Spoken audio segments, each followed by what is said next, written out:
On a blistering summer morning at Fort Liberty, North Carolina, the air carried the kind of sharp tension you could taste, the kind that made sweat bead on brows before the first shot was fired. 200 soldiers filled the bleachers, an audience of steel-eyed veterans, cocky rangers, fresh recruits, and curious officers. They had come expecting a show, expecting to see elite sharpshooters dominate the annual marksmanship competition. Phones were out, live streams already rolling, hashtags waiting to explode. Nobody, not one of them, expected the spectacle to begin with. A maintenance clerk no bigger than a high school cheerleader, walking onto the range with a rifle that looked like it had survived a car crash. Margaret Maggie Carter, 5'3" in grease-stained coveralls, carried her M4 carbine like it was part of her, though the weapon itself was a disgrace.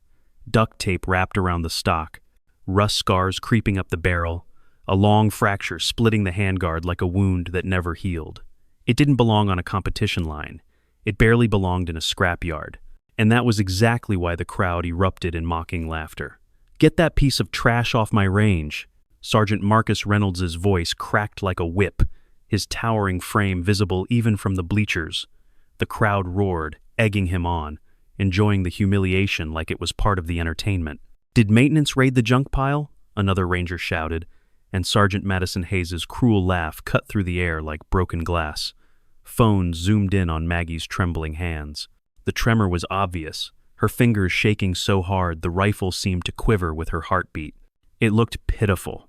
It looked ridiculous. It looked exactly like the failure everyone was waiting to record. But what they didn't see, what only a handful of older veterans in the stands noticed, was the way her shaking hands performed movements with frightening precision. When Maggie pulled the charging handle to brass-check the chamber, it was smooth, instinctive, no hesitation. When she lifted her eyes to the range flags, she didn't glance. She studied the shimmer of heat off the concrete, the way dust lifted with the breeze. Those weren't the actions of a nervous clerk out of her depth. Those were rituals, the kind you learn in places where one mistake means you don't go home. Marcus closed in, his 6'4" shadow engulfing her smaller frame, Ranger tab glinting in the sunlight. His smirk said it all. He was the apex predator here, and she was prey. "This competition has a proud tradition," he sneered, voice raised so the crowd could hear. "It's for warriors, for rangers, not mechanics hiding in a motor pool." The laughter spiked again, cruel, merciless. But Maggie didn't back away. Her voice, quiet yet cutting, slipped through the noise like a blade. Section 4.3.2. Any rifle that can chamber and fire NATO rounds is permitted. The silence that followed was sharper than any gunshot. Marcus froze. The bleachers shifted uneasily. Range Officer Williams frowned and walked over, clearly doubting but bound to check. He tested the rifle himself. The barrel was warped, the trigger nearly useless, but when he chambered a round and fired, the battered weapon barked to life. The bullet veered off wildly, but it fired. By the book, she was right. Williams handed it back reluctantly. "She's technically within the rules," he said, his voice flat. "But ma'am, you won't hit anything with this." Maggie didn't answer. She simply adjusted her grip, spread her worn shooting mat, and laid her ammunition out in a strange, deliberate order. To most it looked pathetic, a woman overcompensating for her trembling weakness. But to the few who'd seen real war, something about it made their stomachs turn. The way she moved, the way she breathed, the way her broken rifle settled into her shoulder. Despite the tremor, it didn't scream amateur. It whispered experience. The heat pressed down. Phones kept recording. Laughter still lingered, but thinner now, weaker, as if the crowd sensed something shifting beneath their feet. This wasn't entertainment anymore. It was something else. Nobody realized it yet, but the story of the day had already changed. Because the trembling woman with the broken rifle was about to silence every laugh, shatter every sneer, and prove that sometimes the most broken things shoot the straightest. Under the glare of the rising sun at Fort Liberty, the range transformed from a stage for mockery into a crucible of silence. As the precision round began, 10 shots in 2 minutes at 100 meters, a test designed to separate the skilled from the untrained, a challenge every ranger treated as routine. But for Maggie Carter, the woman they had all laughed at, it became the moment everything shifted. While rangers dropped prone and began firing confidently, their rifles barking in rapid succession, their tight groupings already peppering the targets. She remained still, her small frame pressed into the mat, her battered M4 unmoving in her trembling hands, and the laughter rose again, mocking her delay, calling her scared of the noise, calling her weak. Yet Williams, the range officer, leaned forward, narrowing his eyes, for he saw what others missed: the deliberate slowing of her breath, the precise flick of her eyes across heat shimmer rising off the concrete, a scrap of paper fluttering near the target, the way dust motes drifted with invisible wind. 30 seconds ticked away before she squeezed the trigger. The rifle cracked, the monitor blinked, and a perfect 10 appeared on the screen. The crowd bursting into disbelief, half insisting it was pure luck. Marcus Reynolds shouting that even junk rifles could stumble into a good shot, but then her second bullet split the center again, and the third nearly touched the first, so close the holes blurred, and the bleachers grew quiet, the laughter fading into uneasy murmurs, because luck does not repeat itself with mechanical precision. By the fifth shot, she had carved a single ragged hole in the center of the target, and the veterans who had once scoffed were now stone-faced, remembering places not marked on any map, missions whispered about but never recorded, for the way Maggie's tremor stilled at the exact heartbeat she fired was something only those who had seen combat snipers work in the shadows could recognize. Harrison, binoculars, trembling, whispered to no one, ghost shooting, and the phrase carried like a shiver through the older ranks, while Marcus's smirk collapsed and excuses fell flat as Williams's monitor displayed data that should have been impossible: perfect trigger control, real-time ballistic compensation for a barrel warp that by all rights should have made accuracy a joke, yet here it was, unfolding before their eyes. Maggie continued, shot after shot, each one threading through the same impossibly small group, until her final round punched the bullseye once more, the system announcing 100 points out of 100, total time 1 minute and 47 seconds, and then silence fell. The kind of silence soldiers know is heavier than applause, heavier than booze, because silence means respect, silence means fear. Marcus sputtered about malfunction, his voice strained. Tyler Brooks blurted that she must have cheated, but nobody believed it, not when every round was tracked on high-speed cameras, not when 200 eyes had watched her tremor transform into precision beyond anything the Rangers had displayed. Maggie rose slowly, brushing the dust from her knees, her face unreadable, her hands still trembling as if nothing extraordinary had happened, yet the air had changed. The bleachers no longer mocking, but reverent. Emily Jones in the back smiling faintly as though she had known all along that strength sometimes hid in unexpected places, and Marcus, red-faced and furious, stepped closer, desperate to reclaim control, but the fear in his eyes betrayed him, because one round had turned the maintenance clerk into something else entirely, something none of them dared laugh at again. The Georgia sun burned hotter overhead as the second round was called. Rapid fire, 30 shots in 30 seconds at targets from 50 to 150 meters, a brutal test of speed, reflex, and accuracy that separated those who practiced on clean ranges from those who had fought where every second mattered. And the Rangers grinned with renewed confidence because surely the maintenance clerk's trembling hands could never keep pace with the storm of firepower about to erupt, but Maggie Carter simply checked her magazines with the same quiet focus as before, her fingers trembling yet purposeful, sliding each mag into place, testing spring tension, arranging them in an order only she seemed to understand, and to most it looked obsessive. But to Harrison on the platform it was muscle memory carved from years of combat, the kind of ritual born when a single faulty magazine could cost lives. And when Williams barked "stand by," the air quivered with expectation. Phones lifted once more, Marcus leaning close to sneer. This is where the real soldiers shine. Yet when the buzzer sounded, what unfolded stunned even the cynics. The Rangers fired in controlled pairs, efficient and drilled. 2 shots assess. 2 shots assess, their rhythm like a metronome, but Maggie's rifle sang in a flowing stream, not frantic, not sloppy, each burst flowing like water downhill, the tremor in her hands seemingly swallowed by the very motion of firing, transformed into rhythm instead of hindrance. And when her first magazine ran dry, she swapped it so fast, most missed the movement entirely. the empty clip barely leaving the well before the next snapped into place, as if her shaking hands had been built for speed. The crowd murmured, disbelief mounting as every shot struck true. The 50-meter silhouettes hit clean in the head, the 100-meter forms nailed in the chest, and the far 150 targets struck in a sequence that made veterans shift uncomfortably.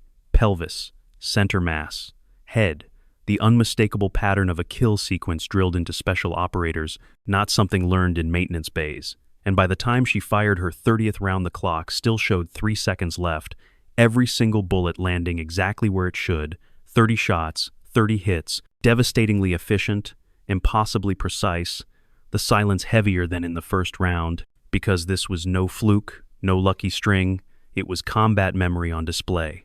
And Madison Hayes lowered her phone, live stream cut mid-broadcast, her face pale, while Marcus stood stiff, his swagger evaporating, his expression caught between fury and a dawning fear he couldn't mask, because everyone watching now understood they hadn't been mocking a desk clerk, they had been testing someone who had walked through fire and returned carrying skills that Rangers dreamed of mastering. And as Maggie safed her rifle, set it down, and took a slow drink of water with trembling hands, the crowd shifted uneasily, whispers about ghost shooters and impossible precision rippling through them like wind before a storm. And when Williams announced a break before the moving targets round, his voice cracked, for he too sensed that the woman they had dismissed minutes earlier was no ordinary competitor.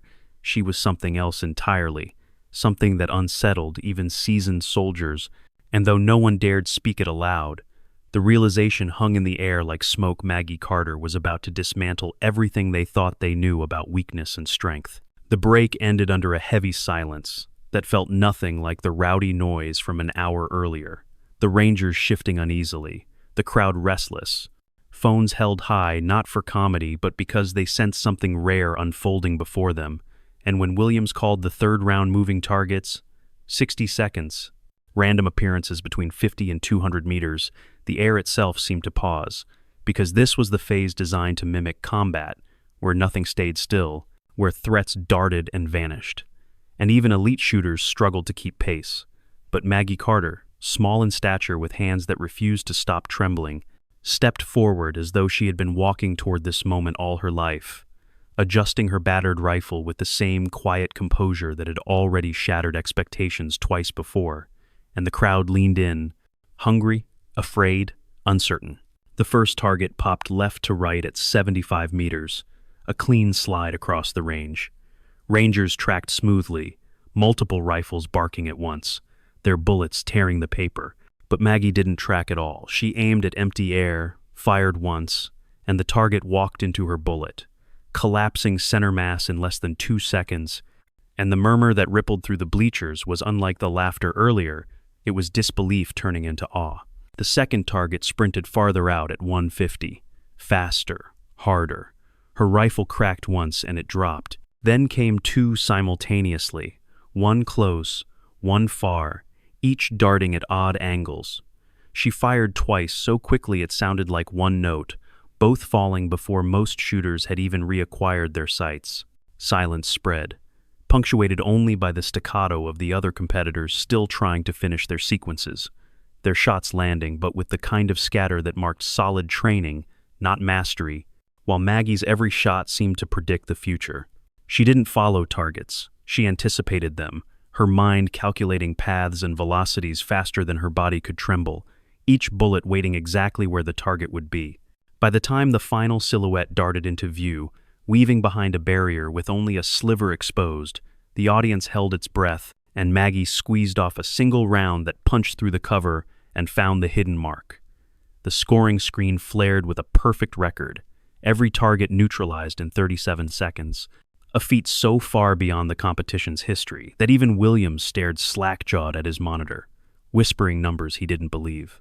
The bleachers erupted, not with cheers but with gasps, the kind of sound soldiers make when they see something they don't quite understand, and the Rangers themselves had stopped firing, their reputations crumbling under the weight of the impossible unfolding beside them. Marcus Reynolds stood rigid, fists clenched, jaw grinding, but the fear in his eyes betrayed him. He was no longer looking at a mechanic who had wandered into his territory.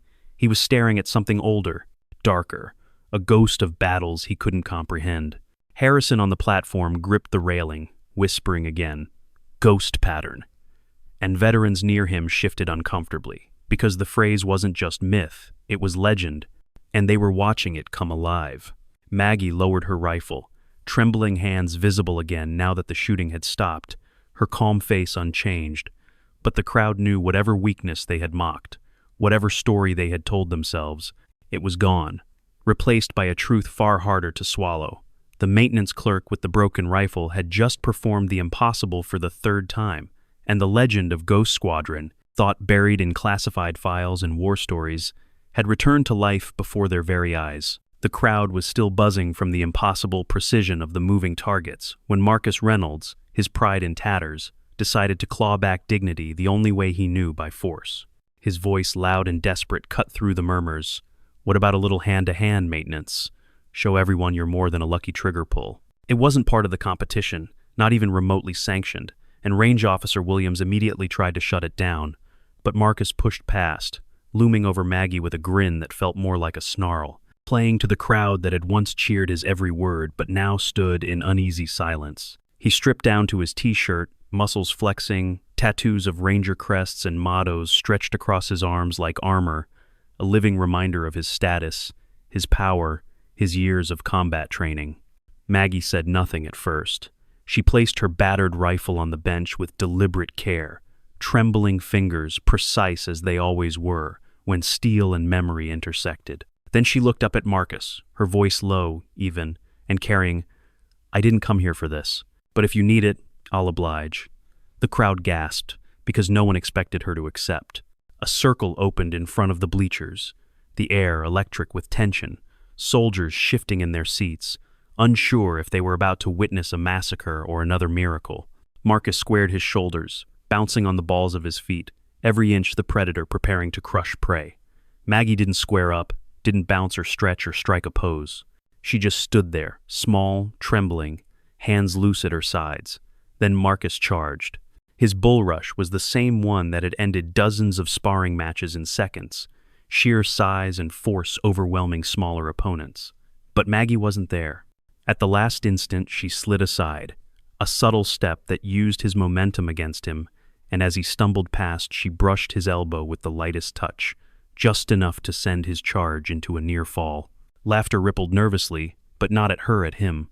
Marcus wheeled, furious, throwing a roundhouse punch meant to end it, but she ducked with a motion so efficient it looked unremarkable, and the fist whistled over her head.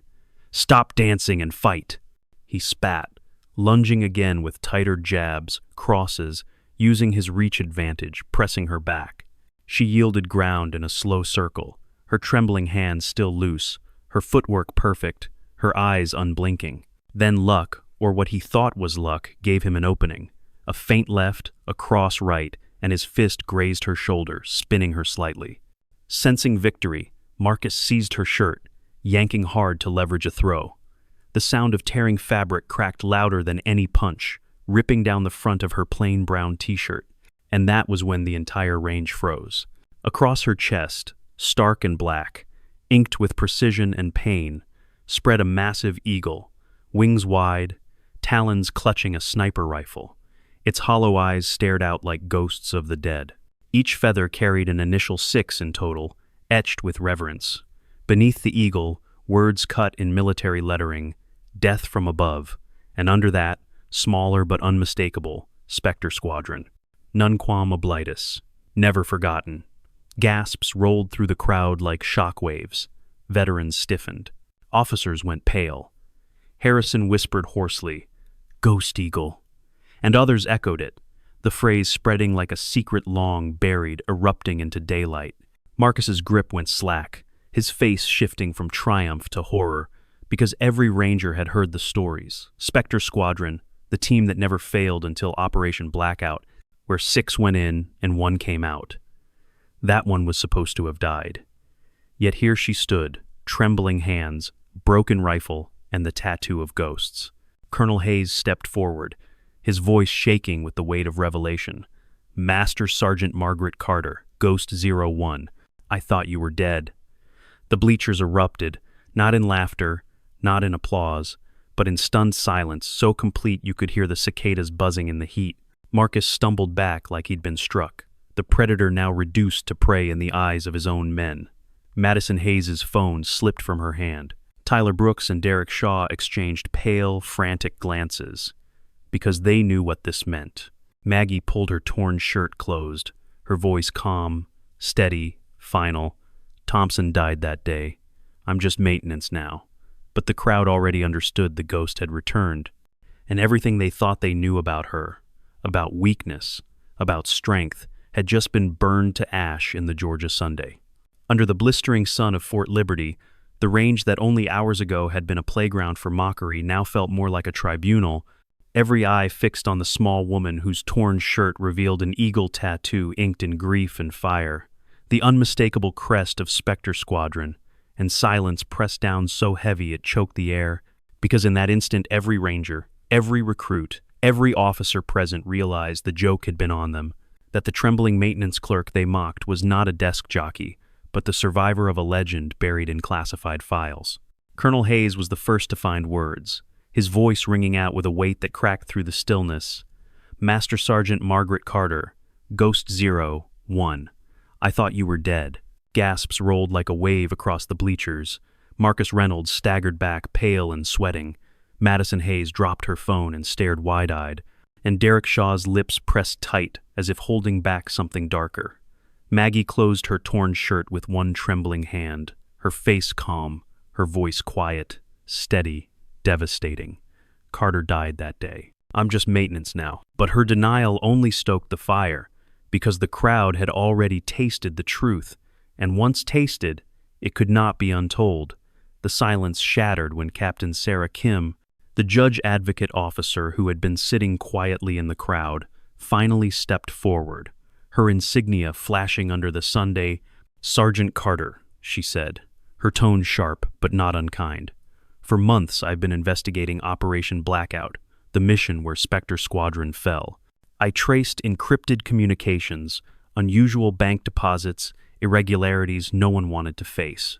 And the trail led here, to Fort Liberty, to this ranger unit. Her words landed like artillery. The crowd shifted, heads snapping toward Marcus and his squad. Marcus shook his head violently, denial on his lips. But Derek Shaw's eyes went wide, panic bleeding into his features, while Tyler Brooks swallowed hard, his Adam's apple bobbing, his gaze darting toward the exits. Kim continued, her voice gaining strength. The betrayal of Spectre Squadron was not an enemy's lucky guess. It was treason. Someone inside leaked intel, and I believe we're looking at them right now. Gasps rose, sharp and horrified. Marcus stammered, No, we didn't, we couldn't, but Maggie's gaze cut through him like a blade. You didn't, she said evenly, but someone in your shadow did. Someone who knew about me, about my application records, things that don't exist unless you've been inside the files. She turned her eyes directly on Derek Shaw. That lie you told earlier, about me failing to apply for Ranger School, that detail isn't in any rumor mill. It's buried in classified files, files connected to Blackout. Derek's face drained of color, his breath coming fast, his hands twitching near his holster. But before he could act, Maggie's trembling hand was already there, lightning fast, closing over his wrist, holding the gun in its place. Her voice was ice. Don't. That won't change anything. The bleachers erupted in whispers, soldiers recoiling, realizing the enemy had never been out there but right among them. Tyler Brooks broke first, words spilling out like vomit. It wasn't supposed to happen like that, I swear. I owed too much. They said it was just intel, nothing serious. I didn't know it would kill them. His voice cracked into sobs, his knees giving way, his head sinking into his hands as the crowd stared in disgust. Derek, however, stood rigid, eyes burning, defiance fighting with shame. Captain Kim's voice was cold as steel. Corporal Derek Shaw, Specialist Tyler Brooks, you are under arrest for conspiracy, violation of the Espionage Act, and treason resulting in the deaths of 6 Spectre Squadron operators. At her signal, men and women in plain clothes, but with unmistakable bearing, moved from the SUVs that had slipped into the lot during the break, operators whose presence sent a ripple of recognition through older veterans. They moved quietly, efficiently, hands clamping down on shoulders, voices low but final. Tyler collapsed into their grip, still babbling excuses, while Derek's defiance cracked at last, his knees buckling as though relief came in, finally being caught. The crowd, stunned into silence again, watched as two of their own rangers they had respected, trained beside, trusted, were led away in handcuffs. Marcus dropped to his knees, head bowed, his voice breaking. God, we mocked her. We mocked the one who saved us. And all this time it was us. Madison's cheeks were streaked with tears, her live stream forgotten, her hands trembling as she whispered, "What have we done?" And the youngest of the Rangers, Jake Rivera, barely 6 months into the unit, crumpled onto the ground, his face in his hands, whispering over and over, "Oh God, what did we do?" Maggie stood in the center of it all, her torn shirt clutched at the collar, her tattoo still faintly visible, her hands trembling harder now from stress and memory. But her voice, when she spoke, was steady enough to cut through the noise. "You acted on what you saw, a broken soldier with broken equipment. You weren't wrong, but you never thought to ask what broke me, or who broke me." Her words fell heavy, each syllable hammering guilt into the soil. Harrison stepped forward suddenly, his grizzled voice rough with fury. "Stop being noble. They mocked you, spat on you, dishonored everything you carried. Don't forgive them so easy." But Maggie only shook her head. They didn't know. And whose fault is that? The question hung in the air, unanswerable. Because the truth was now undeniable, her silence had protected her cover. But it had also allowed ignorance to fester, allowed arrogance to grow unchecked. Colonel Hayes raised his voice then, addressing all assembled. "What you are looking at is the survivor of Ghost Squadron. She fought 17 hours alone to carry her brothers home. She bled, broke, and lived when no one else did. And we let traitors in our ranks profit from their deaths." His words ignited a different kind of silence, one not of fear but of shame and reverence. Soldiers in the bleachers straightened instinctively, some saluting, others unable to look her in the eye. Derek and Tyler were pushed into waiting vehicles, their cries muffled, their fates sealed by the weight of justice. Marcus remained kneeling in the dust, tears carving tracks through the grime on his face. He whispered hoarsely, "What do we do now? How do we honor them?" Maggie looked down at him, her expression both weary and resolute. "Stop being the soldiers you've been. Start being the ones they died to save. That's how you honor them." And with that, the third act of her revelation closed, leaving Fort Liberty changed forever. What began as a stage for laughter had become a battlefield of truth, a place where traitors were unmasked, arrogance destroyed, and a ghost returned to demand respect not for herself, but for the 6 names inked in black feathers across her chest. The sun had shifted lower, throwing long golden lines across Fort Liberty's range, but the air was still heavy, weighted by what had just unfolded.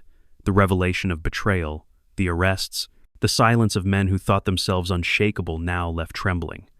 Yet the competition was not over, and Williams, voice unsteady, called for the final phase, the drone round, the test no one had ever conquered. 5 fast-moving quadcopters weaving, darting, climbing at 40 miles an hour, a challenge that had defeated even special operations teams firing in tandem. And now, after exposing traitors and carrying the weight of ghosts, it fell to Maggie Carter, the woman with the broken rifle and trembling hands. Soldiers shifted in their seats, their earlier hunger for spectacle replaced by a reverent anticipation. Phones raised again, but not for ridicule this time, for record, because they sensed history was about to be made. Marcus Reynolds remained on his knees, hollow-eyed. Madison Hayes wept quietly.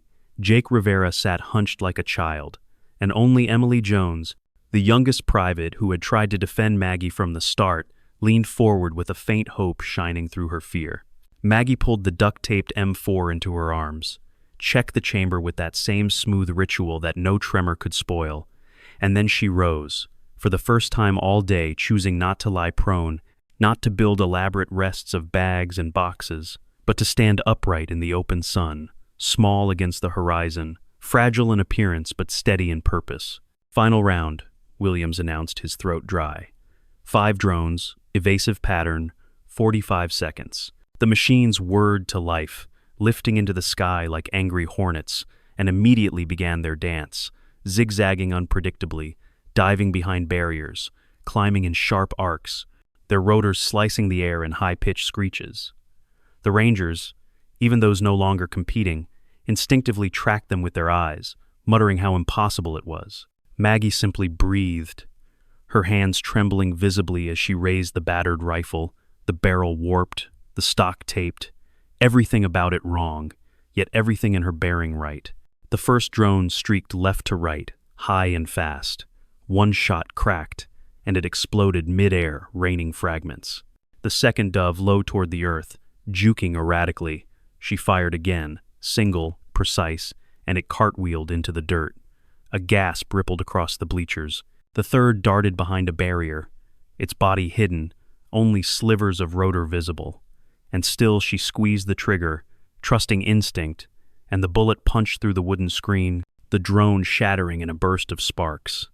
By then the crowd was on their feet, silence broken by stunned cries, because they had never seen anything like it.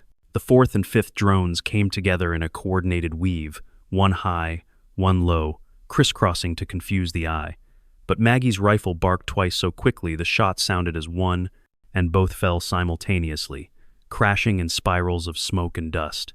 The timer froze at 11.7 seconds, and Williams's voice cracked into the microphone. All 5 drones destroyed, new record. The bleachers erupted not with laughter, not with jeers, but with an almost sacred roar, a sound that mixed awe with fear, as though the crowd itself understood they had not merely witnessed marksmanship, but something beyond, something otherworldly. Marcus covered his face with his hands, unable to watch. Madison whispered through tears, "She's not maintenance, she's a ghost." And Harrison, the old master sergeant who had seen too much, nodded grimly, because he knew. Maggie lowered the rifle slowly, her trembling hands returning, visible now that the shots were done, the adrenaline gone, but she held the weapon with a strange tenderness, like it was both curse and salvation. She turned toward the crowd, her voice quiet, yet carrying across the stunned silence. "I came here for answers. I found them. My team can rest now." And with those words, she placed the rifle down gently, as if laying a body to rest, and walked away from the firing line, the air behind her filled with ghosts and silence, and the weight of a legend resurrected in the most unlikely of places. The range was no longer a competition ground, but a cathedral of silence, every man and woman present carrying the weight of what they had witnessed. And as Maggie Carter laid her rifle down and turned her back on the shattered drones, the crowd parted instinctively, some saluting without thought, others bowing their heads, for they understood they had stood in the presence of something both fragile and unbreakable. Marcus Reynolds remained where he had fallen, knees pressed into the dust. The swagger of the ranger sergeant dissolved into ash, and in his silence he looked older, smaller, stripped of all the arrogance that had once seemed as much a part of him as his tattoos. And as Maggie walked past, clutching her torn shirt closed, he forced himself to speak, his voice raw and cracked. "Wait, please." And she stopped, turning just enough to meet his eyes, those trembling hands of hers hanging at her sides, steady in their weakness, steady in their truth. "I mocked you," Marcus said, his voice rising, carrying across the bleachers now hushed to listen. "I mocked the very one who saved my unit 5 years ago, who carried bodies through fire so men like me could go home, and I stood here laughing at you like a fool. What am I now, if not a disgrace?" His shoulders shook, his head bowing lower, and for a long moment Maggie only studied him, her gaze unreadable, the gaze of someone who had endured too much to give pity easily. But when she spoke, it was not cruel, it was weary, heavy with the truth of lived pain. "You're a soldier," she said, "but you let pride make you blind. What you are from here is your choice. Stop being the man you've been. Start being the one my brothers died to save." The words hung in the hot air, sinking into Marcus like knives, and something in his face broke, the hard shell cracking to reveal the terrified, ashamed man beneath. He lowered his head fully to the ground, forehead in the dirt, an unspoken plea for forgiveness. Around them, the Rangers who had jeered with him shifted, guilt scrawled across their faces, the weight of betrayal heavy on their chests. Madison Hayes whispering through sobs. We all laughed.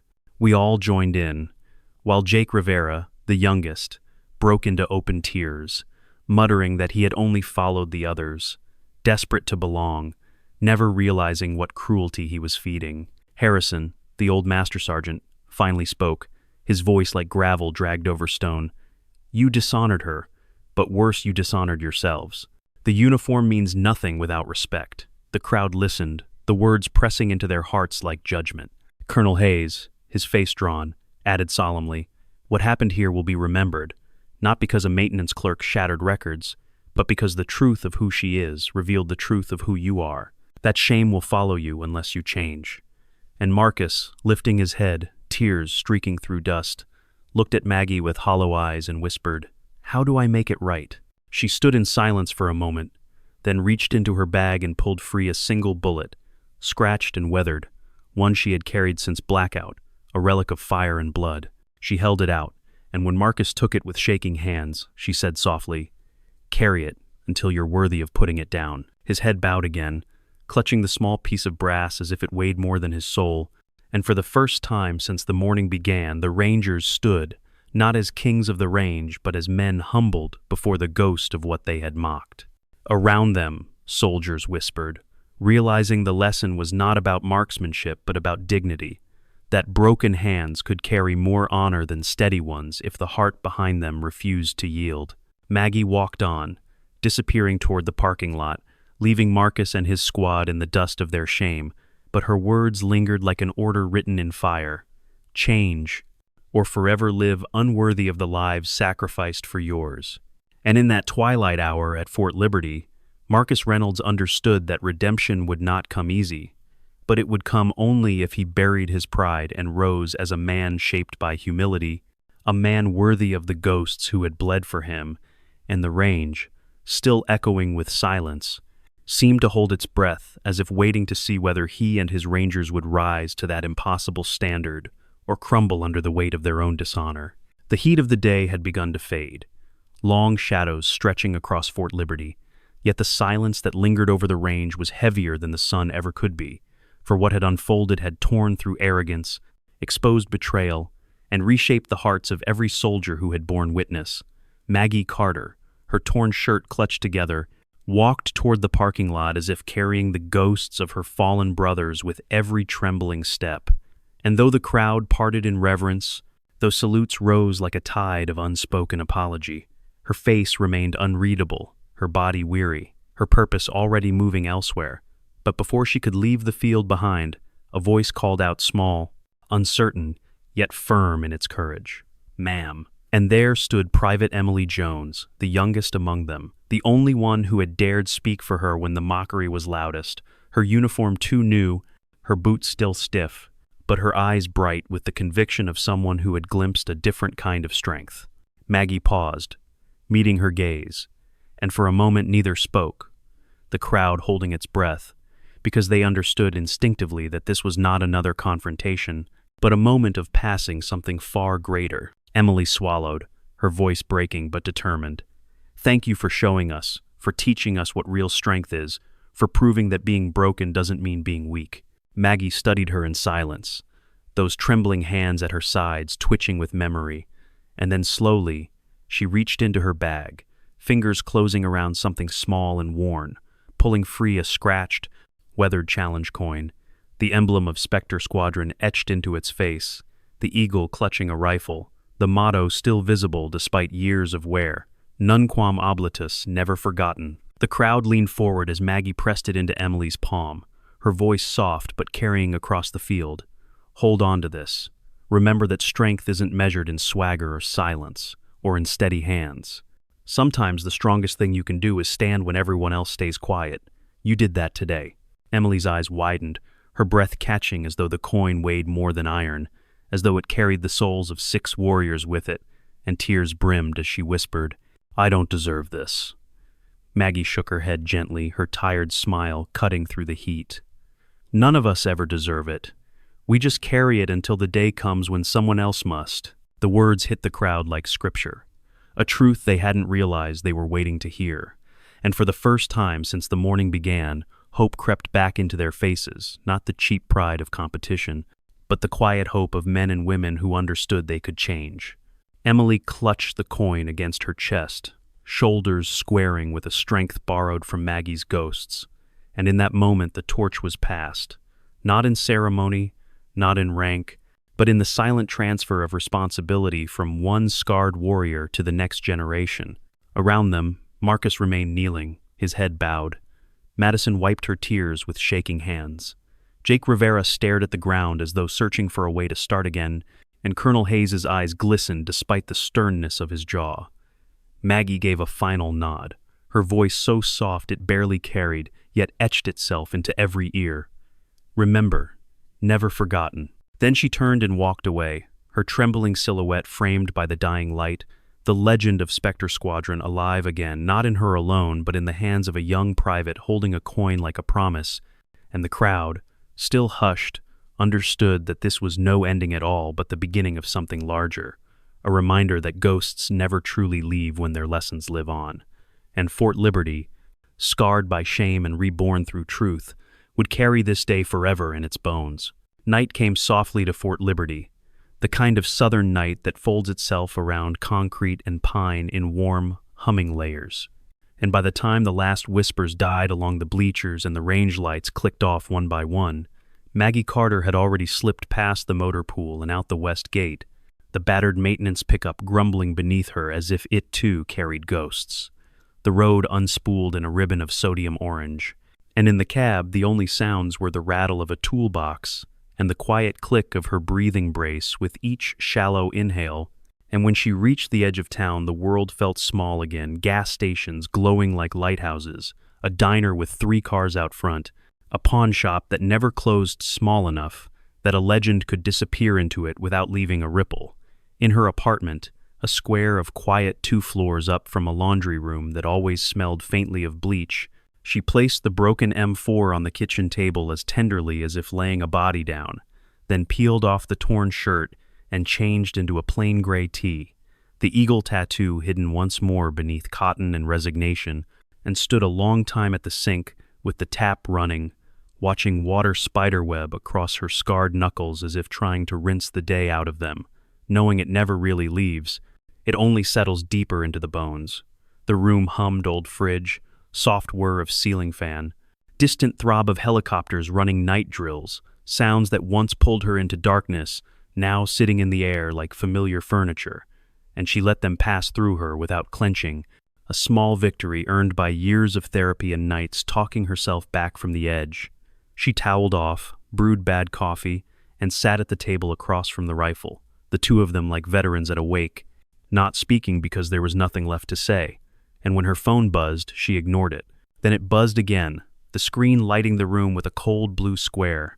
Unknown number, a message preview flashing 3 words that cut colder than the air conditioning ever could. Vienna is real. She stared, let the words blur and reform, then unlocked the phone with a thumb that still shook, opened the thread, and read the rest. Moscow was a lie. Vienna is real. Your family needs you. P. And for a heartbeat the room tilted, because P could only be Park, Ghost 4, the demolitions artist whose body had been identified by DNA and hope, and she read it again, slower, looking for the telltales, the phrasing, the private cadence of a man who once joked that the best charge was a quiet one. It was him or it was someone who knew him too well, and both possibilities made the coffee turn to iron in her mouth. She set the phone down face up so the words stared at her like a second witness, then lifted the rifle, not to clean it. There was nothing left to polish in a barrel that bowed like tired steel, but to feel its weight and remember the day she pulled it from the scrap bin before sunrise, a weapon no one wanted, perfect for a woman no one expected, and how in her hands its flaws became a map she could navigate blind. She thought of the range, of Marcus kneeling in dust with a bullet in his palm, of Madison wiping tears she had once turned into currency, of Jake's shoulders shaking like a young man realizing for the first time that belonging means more than laughter, of Emily clutching a coin like a covenant, the motto Nunquam Oblitus pressed into her skin, and the thought steadied her because it meant the day had planted something that would outlive the shame. The phone buzzed again, we can prove it, but you need to be ready. And she felt the old machinery in her mind click into place, the one that measured time not in minutes but in windows, that saw flights and routes and redundancies the way others saw meals and weekends, and for the first time in years she didn't fight that machine. She let it run, let it spin up a quiet checklist. Cover, contact chain, travel light, blend heavier. But she also felt the other thing, the ache that lived behind her breastbone, the one that said enough, that whispered she had earned the right to fix Humvees and go home tired, without worrying if the door was booby-trapped. She closed her eyes, breathed through the brace's steady tick, and remembered 17 hours of carrying men she loved through fire. Remembered the weight not just of gear but of names, each feather etched across her chest like a ledger she could never balance, and when she opened her eyes the choice was still there, patient and unsentimental, because choices that matter always wait for you to own them. She typed, "When?" and sent it, hands trembling harder, now not from nerve damage but from truth, and the reply came so fast she knew whoever was on the other end had been watching the screen the way she watched a target lane. Soon, heel first, then wheels up, and she laughed once, the sound a rusted hinge, because heel first was the oldest lie in their book, everyone promising to fix themselves on some mythical later day. Still, the words warmed something inside her, because they meant whoever wrote them remembered how she once taped her hands before a mission not to steady the shake, but to hide the scar tissue that cracked in cold air. She put the phone down and pulled a small tin from a drawer, the one that held past lives, a strip of stained gauze, a pair of earplugs turned to rock, a folded photo of 6 shadows in desert light, and beneath it a slip of paper, the last thing she had written before disappearing into maintenance, a list that began with "buy socks" and ended with "don't pick up the phone," and she smiled at her own arrogance, because she had picked it up, because the work was never what killed you, it was the pretending. She returned the tin to the drawer, rinsed the coffee cup, wiped a ring from the table as if cleaning away a footprint, then sat again and did something she had not let herself do in 5 years. She mapped a future that wasn't only survival, Vienna's old stone and narrow streets, the smell of tram brakes and roasted coffee, the Danube a dark ribbon, safe houses invisibly threaded between galleries and embassies, a meet time to the organ swell at street. Stevens so the exits were drowned in music. She would need a new passport that felt like it had history, a duffel that didn't look like it had ever been near a flight line, shoes broken in but not tired, and she would need to tell no one, not Hayes, not Williams, not the therapist who would hear her news and reach for a protocol. She would leave at dawn 2 days from now, after sleeping and not sleeping, after refitting a gearbox just to remind her hands how to fix something that was supposed to work, and she would lock the apartment and slide the rent under the manager's door with a note that said, "Back soon," lying to them and herself, in the small, kind way people lie when the truth is a moving target. She gathered the rifle and laid it in its case, then hesitated, fingers tracing the duct tape like braille, and decided to leave it behind. The broken thing had done its part, and Vienna would ask for clean lines and quiet hands. Instead, she packed tools, a spool of wire, a multi-tool with a blade that didn't catch the light, a flannel that smelled like oil and rain, and finally, after long minutes she couldn't name, she took the folded photo and slid it into a pocket over her heart, the paper worn soft from years of being carried and put away and carried again. The phone buzzed one last time. You won today. Not the record, the room. That matters. And whatever else the message was, it was right, because she had not set out to be seen, only to see, and in the seeing she had made a room full of soldiers look at themselves. She turned off the lights, letting the city glow through the blinds, paint the walls in ladders, then moved to the window and watched the base lights flicker like earthbound stars, helicopters drifting across the dark like patient fireflies, and when she pressed her palm to the glass, she felt the tremor running through it, a small, private seismograph that would never stop, and she decided, not because the message demanded it, not because ghosts pulled her, but because she was the kind of person who carried what she picked up. In Vienna, if Park waited, she would go to him, and if Vienna was a trap, she would spring it carefully, and if neither, she would walk the city like any other woman, and let the river carry the names she could not put down. She turned from the window, set an alarm for a morning run she would probably skip, lay down on the narrow bed that creaked with every breath, and in the hovering space before sleep claimed her, she whispered the 6 initials in order, like a prayer or a promise, then added one more her own, not to elevate it, but to remind herself that living was also a duty. And when the darkness finally closed in, It did not feel like drowning. It felt like a deep lake after a long march, cool and holding, and somewhere far off, as if from another life, the faintest vibration of a plane lifting from a runway threaded the air, and she smiled without opening her eyes. Because dawn would come, Vienna would wait, and the broken might yet fly.